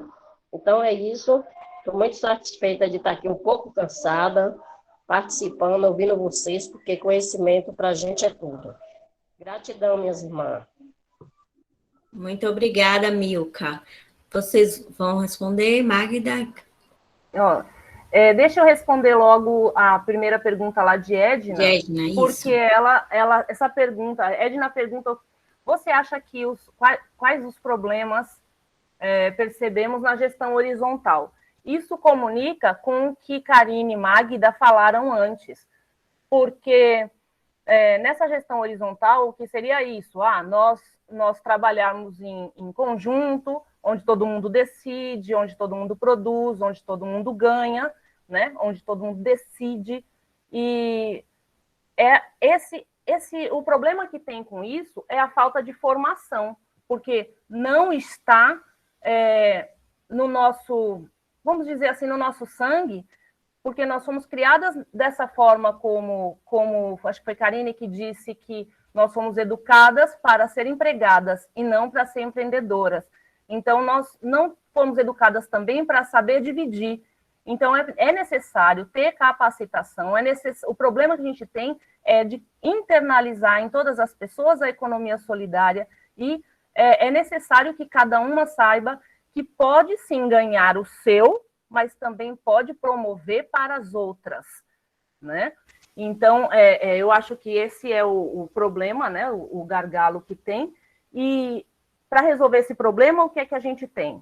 A gente tem essa política pública que vem da CETRE, que passa, né, que é do Estado, que passa para a CETREL, que é municipal, onde é discutida essas leis, as diretrizes da economia solidária, e ainda proporciona o projeto do Centro Público de Economia Solidária, que é o equipamento que deve estar promovendo essa capacitação, essa organização desse grupo que queira trabalhar nessa gestão horizontal, ou seja, trabalhar em coletivo, grupo formal, grupo informal ou grupo formal, ou seja cooperativa, ou seja somente uma família que está unida e empreendendo, precisa ter essa formação, essa organização e estar ligada, né, a esse projeto CESOL, às atividades que a CETREL pode estar proporcionando, né? E fora isso,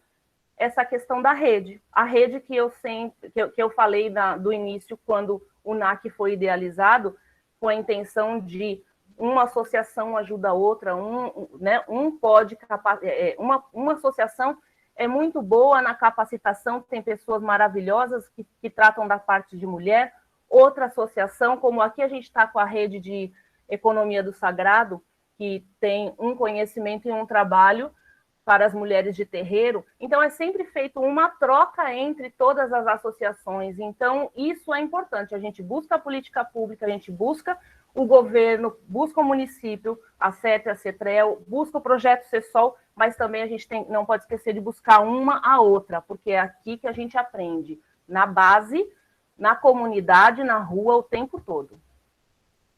Agora eu queria fazer um adendo, né? Acho que, para além disso que Raquel traz, né, que é a formação que, sem dúvida, é muito importante, eu acho que é um dos grandes desafios para essa gestão coletiva, né, para essa horizontalidade, é realmente a gente criar, pensando nos empreendimentos coletivos, um espaço de acolhida, né? Porque, assim, nós, por muito tempo, principalmente nós mulheres, fomos muito silenciadas, né? Sempre o do não, então temos trajetórias diferentes, temos, muitas vezes, formações diferentes, teve aquelas que teve mais uma oportunidade de estudar um pouco mais, teve aquelas que não puderam estudar, então tem a questão, às vezes, o quê? Da vergonha, do falar, né? De, às vezes, emitir uma opinião, às vezes você chama para uma reunião, vamos decidir algo, e aí a pessoa acha, vou falar besteira, né? Esse lugar não é meu, fulano, a gente precisa ter alguém na coordenação, aí a pessoa, às vezes, não se vê naquele lugar, porque diz, mas eu não sei escrever direito, eu não sei me expressar direito. Então, desse desafio, porque às vezes a gente fala, vamos fazer uma gestão compartilhada, porque, primeiramente, empreendimento solidário não existe se não tiver as pessoas. Você pode ter máquina, você pode ter sede, você já pode ter uma capacitação, saber fazer um produto bonito, que é comercializável, mas não vai ter empreendimento se não tiver as pessoas. Então, acho que o grande desafio é as pessoas se sentirem, porque, assim, acho que um dos desafios também é porque é um processo de desconstrução. Porque eu falo muito assim, a partir até da minha própria experiência, porque eu tinha vergonha, chegava nas reuniões, às vezes eu tinha vergonha de falar. Aí, quando alguém falava alguma coisa assim, poxa, mas eu pensei isso também, aí eu estava achando que era besteira, ia passar vergonha. Aí o outro falou, poxa, eu podia ter falado. Magda, é justamente isso. Eu não falava, a Rede de Mulheres Negras, eu ficava ouvindo, era reunião estadual. Quando chegou na reunião, o encontro nacional, Lindinalva de Paula virou para mim e falou, você vai? Eu falei, eu não vou, não tenho o que fazer lá, porque são mulheres acadêmicas, pessoas falando bonito. Ela, não, você tem o seu lugar de fala, tem ouvido para te escutar. A partir daí, eu não esqueci mais, ou seja, da forma que eu falo, se tem palavra bonita, se tem palavra feia, não importa, tem alguém que vai me escutar e vai me ouvir. Então, eu não tenho mais essa coisa da vergonha do falar. E agradeço a Rede de Mulheres Negras que está sempre me colocando no lugar. Esse é o compromisso, né, de cada uma de nós, né? E também saber que eu não preciso, né, falar igual a Karine, ou alguém não precisa falar igual a Magda, ou não precisa falar igual a Edna. Eu vou falar a partir da minha visão, do meu mundo, da minha percepção, e nem por isso vai ser menos importante ou mais importante que a fala da outra, né? Porque o que cada um traz, é importante para esse fortalecimento daquele coletivo. E aos poucos mesmo, né, a gente nesse processo, cada uma vai vendo qual é a habilidade, qual é o perfil. Às vezes tem aquela assim que não gosta de fazer as contas, né? Mas já tem aquela, eu não estudei, mas é boa na matemática, faz ali rápido. Aí só ela já pode ficar mais ajudar nessa parte das vendas. Tem aquela que é boa na comercialização, né? Então, assim, já tem aquela que vai ajudar na digitação, né? Na outra, no projeto. Eu tenho as ideias, mas eu não sei escrever o projeto. Eu não sei escrever muito bem. Mas ela consegue, na cabeça dela, ela já tem um projetinho ali, ela já ajuda, e a outra vai lá. Então, assim, os vários perfis, né? E que aquilo ali vai fortalecer, né? Nesse conjunto. Mas que é um desafio, é. Então, a gente não pode dizer assim, mundo da sua. Não. É um desafio, mas que é possível, né? São os tijolinhos, a gente vai se desafiando, a gente vai aprendendo uma com as outras, mas o mais importante é os processos de transparência. Que a gente tem processos criados por nós, que é de transparência, que é de chegar junto, de falar as coisas, né? E que é uma possibilidade que a economia solidária nos traz, é esse, de inventar e reinventar. Porque você pode dizer, criar aquelas 5 regras ali, dizer, não, depois a gente vai tirar 2 meses para experimentar dessa forma. Não está dando certo, não, nessa parte de gestão. Vamos avaliar. Gente, isso aí não está dando nada certo, não está bom. Vamos ver de outra forma. E aí a gente vai e tenta de novo, até o grupo achar, porque às vezes o que é uma receita em um não vai dar certo no outro, vai ter que adaptar. Então, cada realidade, né, tem a sua especificidade melhor, né? Mas que é possível. Dá trabalho? Dá. Mas é possível agir dessa forma. Verdade. Magda, aproveitando, responda, por gentileza, que ela fala aqui, qual o mínimo de pessoas para formar uma cooperativa? E se você já ouviu falar de cota-parte, você tem alguma regra para esse valor, referindo a cota-parte, né? A cota-parte, ela vai ser de acordo que a cooperativa, né, ela institui, né? E aí você pode, não precisa logo integralmente, que é como investimento, né? O capital social da cooperativa para você iniciar. Então, cada cooperado, aí depende do valor, né? Se disser, é R$1.000, né? Então, cada um, e você tem 10 associados para ter aquele capital social, aí todo mundo vai investir até completar aqueles R$1.000. Aí vão dizer assim, R$100 para cada uma para completar aquele R$1.000. E aí você vai colocar, pode dividir a partir de quando a gente começar a comercializar, vai pagando aquelas cotas partes. E aí, quando o cooperado ele sai do empreendimento, ele leva aquilo ali que ele investiu, né? E aí, tudo de acordo com a cooperativa. Agora, outra pergunta me passei agora. Por favor. Não estou ouvindo. Qual o mínimo de pessoas para formar uma cooperativa? Mudança, né, Karine? Até depois do Código Civil, antes a gente tinha que ter, no mínimo, 20 cooperados, né? 20 cooperados para formar uma cooperativa. Mas depois da nova mudança, né, que a gente tinha aquelas brigas com a PPGE, né, com a Procuradoria, dependendo de quem pegasse. Não, eu já troco. Isso daí já foi os editais, eu veio com o PPGE. De acordo com a pessoa que ia avaliar lá, né, a ata, aí às vezes você tinha todo um complicador, né, que às vezes tinha, mesmo assim com a mudança, tinha uns que só queria aceitar com 20 cooperados. Hoje a gente tem até algumas cooperativas com 10, com 7 cooperados, mas você tem que compor a instância, né? A instância como é que fala? O conselho de administração da cooperativa. Se tiver até alguma outra informação mais recente, aí acho que até Karine, como foi da FETRA, talvez possa até complementar. Mas aí, até com 7, eu já vi cooperativas, né? Mas o número bom, acho o número 10, né? E assim, às vezes, imagine você já começar a buscar renda para 50 cooperados. Eu acho que 8. É mais difícil, né? 8? 8, isso. Tem O uma mínimo de 8, questão então, ainda, né? Com a junta comercial. Aí o que acontece? É importante falar com a OCB. Porque como a legislação ela ainda fica dúbia, 8, 13, 20... Não, por exemplo, eu vou dizer assim, a aí cooperativa, é de fato somos que vai... 10. Nós somos 10 cooperadas. Sim. Mas que no momento da formalização da cooperativa, né? Aí Não, tem quando a gente alguns formalizou, nós entraves. eram 26. Éramos 26 cooperados. Isso. Aí hoje a gente tem 10, né? Mas a gente já viu também que tem até outras cooperativas com 7, né? Porque tem toda uma legislação, né? E com o novo código, aí você também tem cooperativas de trabalho, que já é a lei 12.690, né? Então, sempre é uma procura também você buscar, assim, dependendo também da sua atividade produtiva, né? Então, uma pesquisa também, né? Mas aí, de qualquer forma, a gente se coloca também à disposição para cooperar, para ajudar, né? Que a gente também desenvolve esse trabalho também no fomento. Nós, enquanto empreendimento solidário, a gente tem esse compromisso de cooperar também, e a gente fica muito feliz quando tem uma movimentação de outras cooperativas surgindo. Então, pode contar conosco.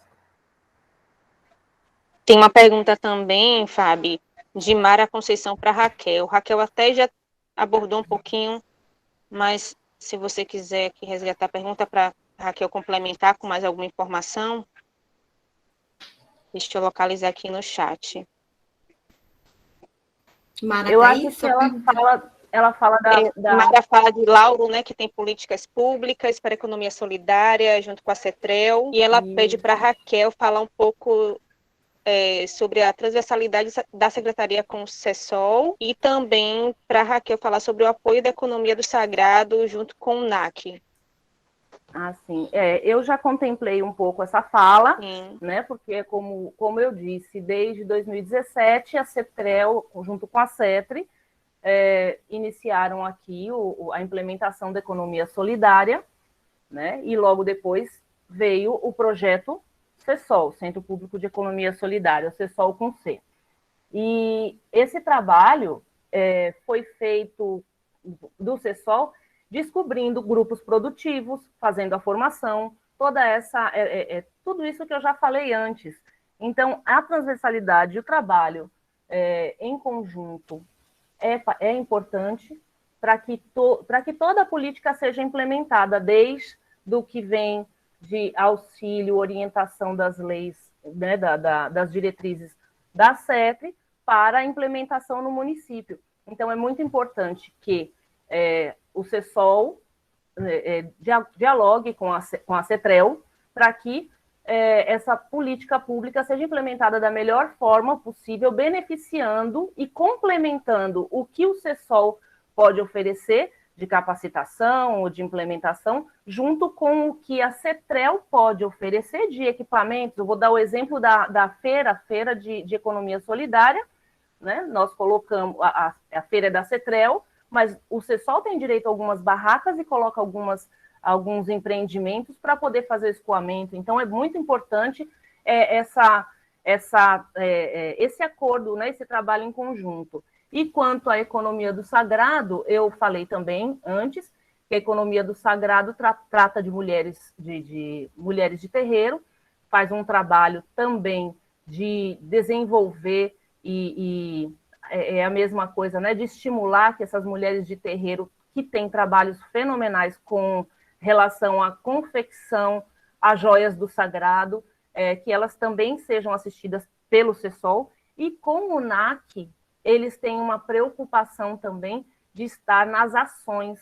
Então, o NAC necessita de doações, sim, mas necessita também do braço do apoio. Então, quando a economia do sagrado precisa fazer alguma ação, ela tem o braço do NAC, ela tem o apoio de Raquel, do NAC, de quem quer que seja aqui para poder estar numa monitoria ou somente num apoio em qualquer projeto, qualquer ação que eles façam, distribuição de alimento e eles a mesma coisa, estão sempre contribuindo. Então, em todos os âmbitos, eu acho que a gente cria na economia solidária não só relações comerciais, ou seja, relações da economia solidária, a gente leva para a nossa vida pessoas que, se a política pública passar, se a economia solidária, que difícil, né, sair da gente, sair do nosso sangue e passar, mas a gente leva pessoas para a nossa vida, e é o que acontece com Mara, Laura, com a economia solidária, da economia do sagrado solidária. Para encerrar, eu tenho uma pergunta para as três. Porque quem conhece o Ginga sabe que a gente atua na prevenção, né? E no enfrentamento à violência contra as mulheres. E aí, pensando na realidade brasileira, quiçá do mundo, né? Das mulheres negras, nesse contexto de pandemia e no isolamento social, são as mais vulneráveis à violência doméstica e familiar. Pensando no contexto da economia solidária, me veio à mente de que é uma estratégia para que estas mulheres que estão em situação de violência possam, digamos assim, não sei se libertar, mas é uma estratégia para que elas possam quebrar esse ciclo de violência, né? E aí a pergunta para as três, se nessas associações, na economia solidária, no cooperativismo, nessas associações que vocês atuam, se existem casos que vocês tenham conhecimento, e o que vocês fazem? Quais são as estratégias da rede para abraçar essas mulheres, para salvaguardar a vida dessas mulheres? Sabe, tem só uma pessoa com a mão levantada, de repente a gente já pode casar com, né, a sua pergunta também, que é Rosemary. Pronto. Deixa eu ver aqui. Fala, Rose. Rose? Ela tá aí? Ou ela pode também ter levantado a mão por engano, né? Eu acho que foi ela que fez a questão. Foi, a primeira pergunta foi ela. Pronto, então deixamos com a sua pergunta, Fabi. Posso iniciar aqui a resposta? Então, em relação às mulheres, outra memória que me vem... Desculpa, foi a primeira... aí é porque eu tô... Quando cai aqui, aí eu abro de novo, aí termina atrapalhando o que eu tô ouvindo. Desculpa aí. Não é nenhuma pergunta. Desculpa aí. Tudo bem. Tranquilo. Então, a primeira feira de economia solidária junina que teve em Lauro de Freitas, foi em 2018, contou com 12 barracas de mulheres que estavam produzindo alguma coisa. Quem eram essas mulheres? Todas essas mulheres foram mulheres que passaram pelo Centro de Referência Lélia Gonzalez e que foram assistidas por violência doméstica. Então, em conjunto, quando a gente fala de transversalidade, a economia solidária pode sim estar sempre trabalhando com a Secretaria de Política para as Mulheres, com o Conselho Municipal de Defesa e Direito das Mulheres, para poder estar inserindo essas mulheres, porque o que elas precisam é renda para poder sair dessa situação de violência, elas precisam de autonomia para poder conseguir vencer essa fase. Então, a economia solidária é muito importante para isso. No caso, nós... Vá, Karine. Tá, eu vou tentar ser breve, porque eu queria só responder uma pergunta que a Milka colocou também, antes de entrar nessa questão da violência doméstica, que é do trabalho doméstico e a informalidade, que ela falou sobre o MEI, né, e essa relação com o trabalho doméstico. Recentemente, o desgoverno, ele autorizou a pejotização, eu não sei se vocês já ouviram esse termo, que é transformar em pessoa jurídica, né, trabalhadoras domésticas. É um absurdo, porque a categoria profissional de trabalhador doméstico ela já existe, ela é uma profissão, e ela não é uma profissão liberal. né? O que é a profissão liberal? São aquelas profissões que são autorizadas a se montar consultorias, né? Eu sou um profissional do direito, eu sou um consultor do direito, eu sou dono, né? No caso da trabalhadora doméstica, é uma categoria profissional que é organizada, inclusive, em sindicatos. Então, transformar essa categoria de trabalho em pessoa jurídica é um absurdo do ponto de vista jurídico, mas que passou no desgoverno, né? Então, apesar de nós termos a lei da trabalhadora doméstica que garante, que obrigava que as empregadoras assinassem a carteira da trabalhadora doméstica, hoje tem esse dispositivo, que eu espero que ano que vem a gente tire este homem do governo, a gente possa retornar com políticas mais certas para o povo, e a gente possa retirar isso da pauta. Então, hoje, existe um dispositivo que autoriza a contratação via CNPJ, né, que é o MEI. O MEI, gente, ele é interessante, que é o microempreendedor individual, dependendo do tipo de produção que a pessoa tem. Então, tem que ir lá na tabela, ver qual tipo de serviço, de produto que você está vendo, para ver se encaixa ao MEI.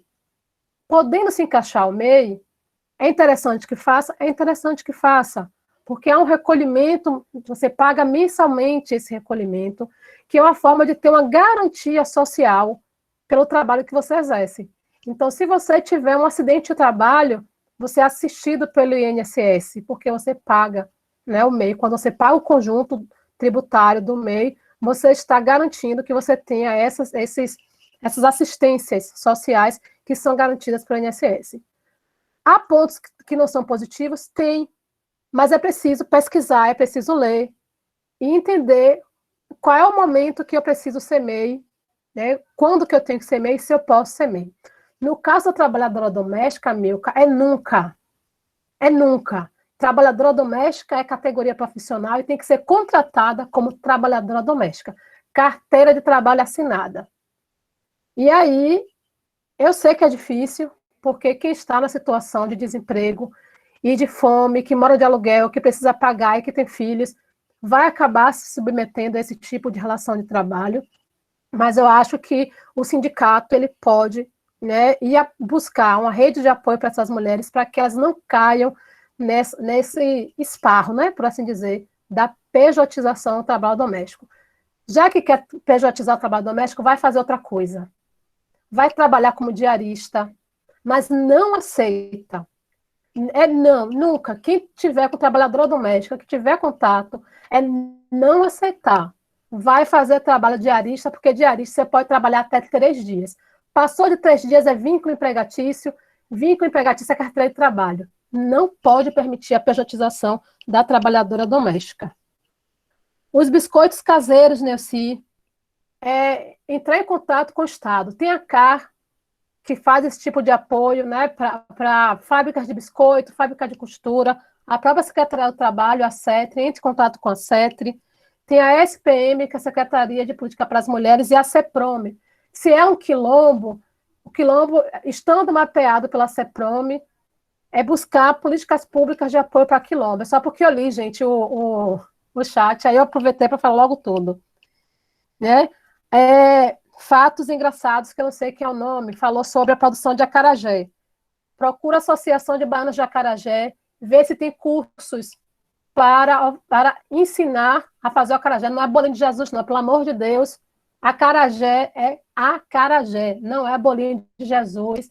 Eu respeito todas as religiões, eu não tenho religião, eu respeito todas elas, e o acarajé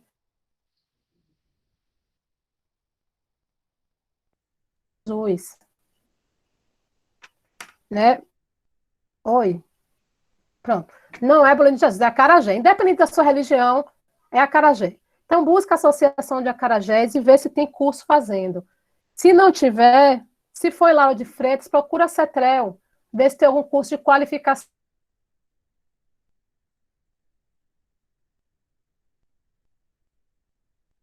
Oi, mudei. Estão me escutando? Está falhando. Estava falhando. Vocês me escutam agora? Agora sim. Pronto. Então procura a CETREL, porque a CETREL pode ter né, curso de qualificação. Se for aqui em Salvador, procura a Secretaria do Trabalho, porque a Secretaria do Trabalho pode ter algum curso voltado para isso. Sobre violência doméstica, a economia solidária, ela trabalha na perspectiva da formação da mulher. Eu falo sempre dos ganhos subjetivos, aquele que não tem como a gente pagar, o imaterial. Quando as mulheres começam a participar dessas rodas formativas da economia solidária, desse processo formativo, é inevitável que ela comece a se perceber enquanto mulher e que ela não pode ser violentada em nenhuma das dimensões. Então, há um processo quase que natural de sair da situação de violência. Agora, como é que ela vai falar sobre a violência? Então, esses grupos que ela tá, é o grupo que ela está organizada, é a entidade de apoio, de fomento que tem, né, que ela está se organizando, e falar, né, estimular as mulheres a falarem sobre a violência que ela vive, não só física, mas também emocional. E a partir daí é acionar essa rede de apoio, né? O Estado tem uma rede de apoio, né? O município tem rede de apoio, então tem casos de apoio a mulheres que estão passando por situação de violência, né? O próprio Ministério Público tem ações que são destinadas para mulheres em situação de violência, é buscar informação. Então o Centro Público de Economia Solidária pode ajudar? Pode, porque é uma ação pública e que tem como uma das atribuições organizar essas redes de apoio também. As entidades de fomento que trabalham com mulheres também, porque são mulheres trabalhando com mulheres. Então, é buscar essa rede de apoio, a rede de sustentação e não permitir que as mulheres elas permaneçam em situação de violência. Acho que eu falei tudo, desculpa se passei muito na minha fala. Com relação à Unisol, a gente tem já, né, a própria Secretaria de Políticas Afirmativas, que eu estou coordenando, que é a nível nacional, né? Então, a gente tem atividades voltadas para mulheres, né, para essa pauta. E foi até uma questão que a gente começou a discutir, porque muitas vezes o que acontecia, você tinha atividades, mas atividades pontuais, sem continuidade. Então, a gente começou a ver a necessidade de estar participando também dos conselhos, que foi outra ação. Então, onde tem empreendimento da Unisol, a gente tem incentivado a participar dos conselhos, né, das ações que são voltadas para as mulheres. Criou internamente também, internamente, uma rede de apoio às mulheres. Então, a Unisol hoje, ela, a nível de Bahia, a gente está em 15 territórios de identidade. Então, onde tem Unisol, a gente sempre está buscando socializar as informações, né, levando atividades formativas, porque o que a gente sempre discute é isso. O primeiro ato de coragem da mulher que sofre violência é ela pedir ajuda, é ela conseguir falar que ela está sofrendo, né, todo tipo de opressão, né, seja ela material, né, a questão econômica.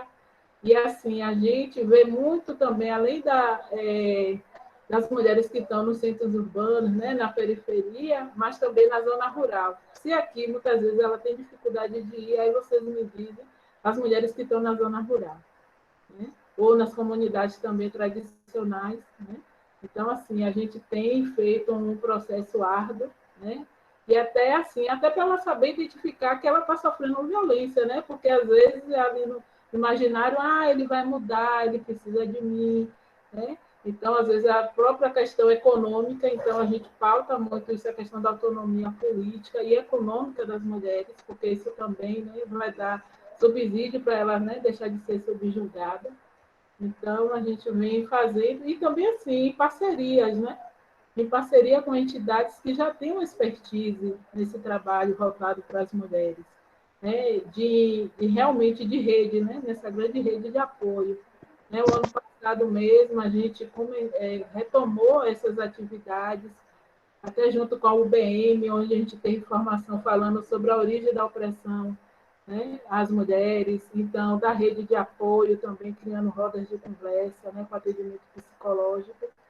E também, assim, outras organizações, a gente também está aberta a essa parceria, né, e para a gente tem sido muito boa essa parceria, assim, através do curso, junto com o GIA, porque a gente tem conhecido outras mulheres que vêm fortalecendo, né, que vêm nessa grande rede de apoio.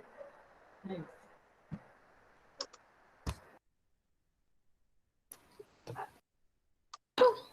Todas já falaram?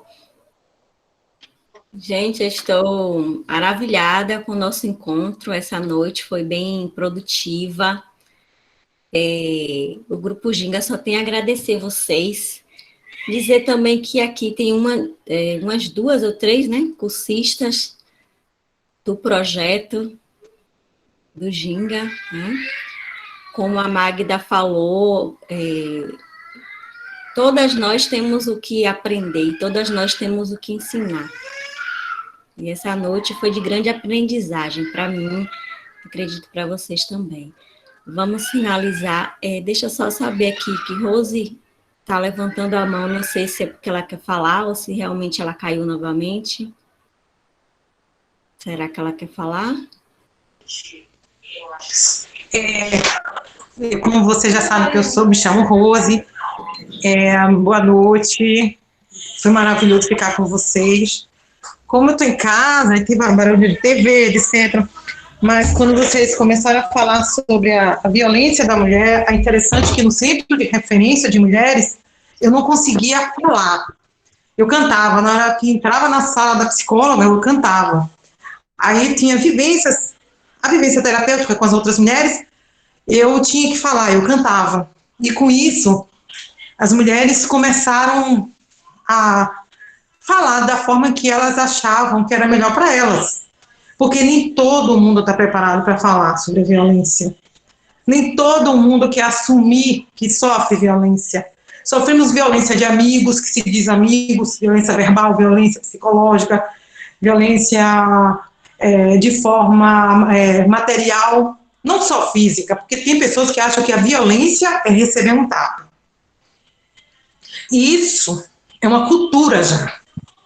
Fulano atirou em você, teve a violência física, aí todo mundo fica ouvindo na televisão quem morreu. Tá maravilhoso. Nós estamos ainda nessa cultura que achar que a mulher não tem razão. A mulher está de saia curta, não tem razão. A mulher está com penteado bonito, não tem razão. A mulher está mostrando que pode trabalhar, pode ganhar mais do que o homem. Ela não tem razão. E ela aprendeu que ele diz assim, você é feia, tá certo. Você tem que aceitar que a família lhe humilhe. Você tem que aceitar que você é feia. Você tem que aceitar que você tem que ganhar menos. Tanto é que a nossa sociedade ainda tem essa cultura de pagar menos a mulher, mesmo ela sendo uma mulher que tem todo o preparamento na universidade. Uma engenheira mulher, você paga 50 para ele, que é homem, e paga 40 para ela, que ela é mulher. E sabendo que a guerra dela é maior, né? Porque até ela falar o mestre de obra como tem que ser o alicerce, como tem que ser a medida, como tem que ser a quilometragem de tudo, uma professora, ela tem uma possibilidade maior porque são crianças, né? Eu boto essa cultura assim. E nós, que somos mãe de família, em casa, que lavamos panela, tem que ser aquela que tem que se dedicar a ser ouvida pela sociedade como nada. Aquela que faz bonequinha de pano, aquela que faz só unha, só manicure, aquela que vende acarajé. Mas ela só é uma baiana do acarajé, olha lá.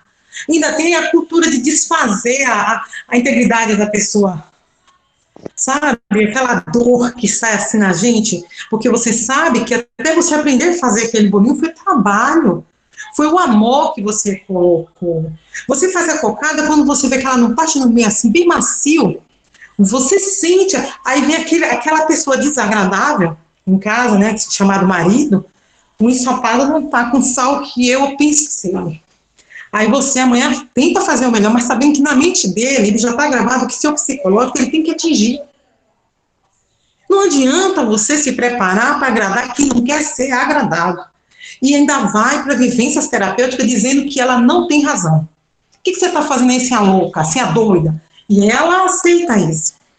Sinto muito por falar por último e me expressar assim, porque eu acho que nós somos muito, muito mais. Somos tão superiores, temos tanto para dar. Deus amou tanto a mulher que fez uma mulher chamada Maria ser a mãe do filho dele. Eu subindo no ônibus, eu conversando com Deus, Deus me deu uma música chamada Ô mulher, que Maria você é. No início eu gravei aqui na Bahia, aqui em Feira de Santana, pela prefeitura, e comecei a cantar e também a palestrar sobre isso com outras mulheres. E também as minhas amigas, minhas colegas, que tinha uma que ela não aguentava nem ouvir falar sobre vivências terapêuticas, ela não aguentava nem dizer o que sentia, ela começou a ser a melhor de todas, a melhor palestrante, ela começou a soltar o que estava dentro dela. Então, essa reunião que nós estamos fazendo aí parece nada para que talvez alguma pessoa, não digo em todos, mas eu acredito que um pouquinho a gente leva dentro de nós. Eu levei muita coisa de vocês, muito obrigada por me convidar. Eu falei agora, quem sou eu? Sou uma mulher que fui vítima de violência, que hoje eu ainda estou vivendo, reverenciando que ainda a violência não passa, é uma coisa que é uma ilusão. Enquanto você ainda está viva, você vai passar por outras violências, porque isso aí é o nosso dia a dia até terminar essa guerra, uma guerra insana, enganosa, porque enquanto aquela pessoa achar que você é fraca, ou um colega dele achar que você é fraco, ou quem você vai arrumar para ser seu companheiro achar que você não é ninguém, e você se achar ninguém, a guerra continua, companheiras. Temos que só ser empoderadas e passar para outras, se empoderem, fiquem empoderadas também, lute. Não aceite abaixar a cabeça. Violência psicológica é a pior que pode existir. A violência moral é tudo. É o chão que abre e você entra. Tudo que nós fazemos, somos boas. Tudo. Seja espremendo o limão, fazendo a caipirinha para nós mesmos beber, a gente bebe dizendo assim, poxa, somos 10. Sabe? Eu sei fazer o que eu gosto. Seja o que for. Botando o menino na escola, botando o menino para dormir, deliciando aquele momento, somos maravilhosas. Tchau, boa noite, muito obrigada. Muito obrigada, obrigada. Nós aqui agradecemos vocês, viu? Boa noite, meninas. Muito obrigada. Boa noite, obrigada. Beijo, Rose. Obrigada a todas as presentes. Beijo. Obrigada, meninas. Até a próxima. Obrigada Certo. mais uma vez aos participantes, às palestrantes. E Agradecer também a Obrigada. Maís e a Karine pelo suporte.